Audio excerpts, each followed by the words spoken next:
Pagbasa mula sa aklat ni Propeta Samuel. Nang lumaki na si Samuel, dinala siya ng kanyang ina sa bahay ni Yahweh sa Shilo.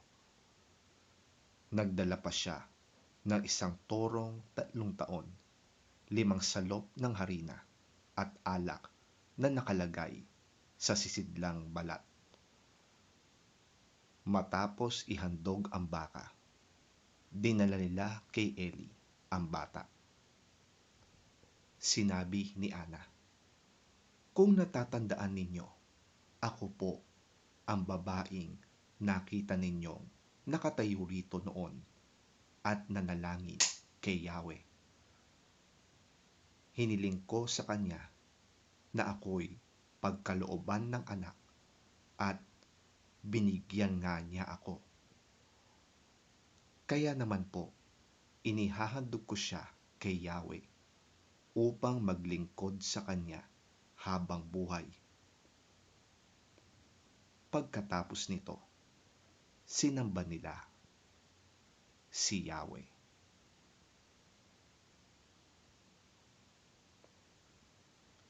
Ang salita ng Diyos. Salamat sa Diyos.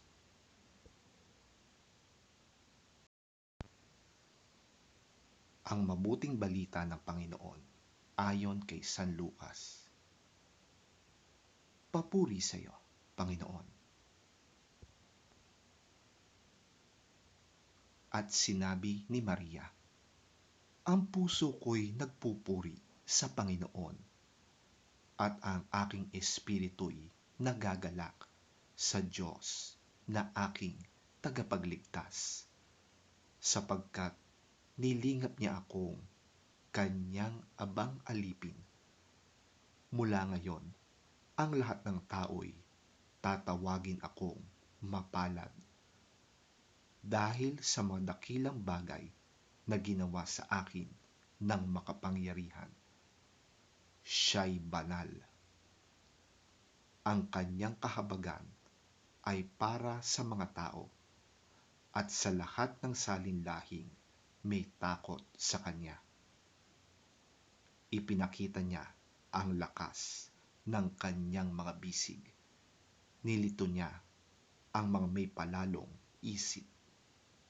Tinanggal sa kanilang luklukan ang mga may kapangyarihan at itinaas ang mga nasa abang kalagayan. Pinasagana niya sa mabubuting bagay ang mga kapuspalad at pinaalis ng walang dalang anuman ang mga mayayaman.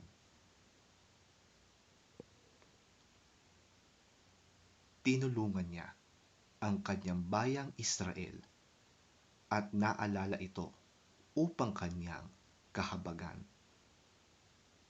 Tinupad niya ang kanyang pangako sa ating mga ninuno, kay Abraham at sa kanyang lahi magpakailanman." Tumira si Maria kina Elizabeth ng may 3 buwan bago siya umuwi.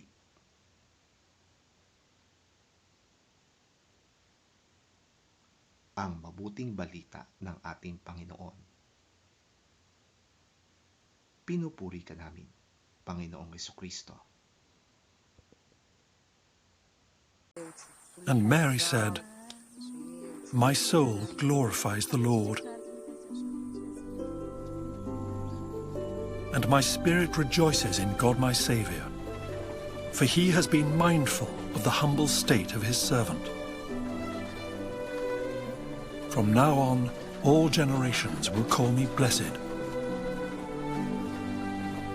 For the Mighty One has done great things for me. Holy is his name.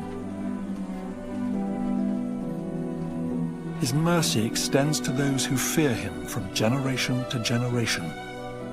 He has performed mighty deeds with his arm.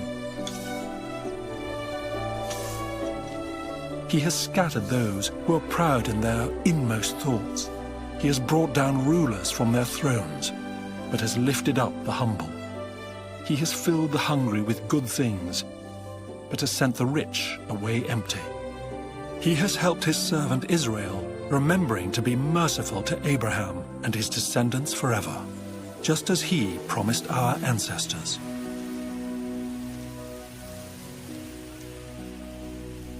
Mary stayed with Elizabeth for about 3 months and then returned home.